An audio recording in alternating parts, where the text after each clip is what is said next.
ఈ రాష్ట్రంలో ఏ ఒక్క మహిళకు న్యాయం జరగలేదు, ముగ్గురు మహిళలకు తప్ప అని అంటున్నారు వరుది కళ్యాణ్ గారు.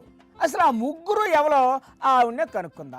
నమస్కారం మేడం. ఈ రాష్ట్రాన్ని చంద్రబాబు నాయుడు గారు దోపిడీలో బంగ్లాదేశ్ కి బాబులా, శ్రీలంకకి చెల్లిగా ఈ రోజు మార్చేసిన పరిస్థితి మనం చూస్తూ ఉన్నాము. ఇంకా అయ్యో ఆఫ్రికాకు అక్కలా మార్చలేదు. ఏమంటే ఏం చెప్తున్నారు చంద్రబాబు నాయుడు గారు? ఏంటి చెప్తున్నారు? హామీలు చూస్తే ఇతనికి భయమేస్తుందంట, ఖజానా ఖాళీ అయిపోయిందంట, గల్లా పెట్టి ఖాళీ అయిపోయిందంట, అప్పులు ఎవరు ఇవ్వట్లేదంట. అవును మేడం, ఆయన సంపద సృష్టిస్తామన్నారు కదా. సంపాదించే మార్గం మీరే చెప్పండి అని మళ్ళీ తిరిగి ప్రజలకు అడుగుతూ ఉన్నారు. మరి ఆయనతో కావట్లేదు, ఏడ్సేయమంటారు. మరి ఈ విషయాలన్నీ ఎన్నికల టైంలో మీకు తెలియదా చంద్రబాబు నాయుడు గారు అని నేను అడుగుతూ ఉన్నాను. ఎందుకు తెలదు, తెలిసే హామీలు ఇచ్చారు. ఈ రాష్ట్రంలో ఉన్న ఏ మహిళలకు కూడా ఏమీ మేలు జరగలేదు, గాని ముగ్గురు మహిళలకు మాత్రం బాగా మేలు జరిగింది. అవునా?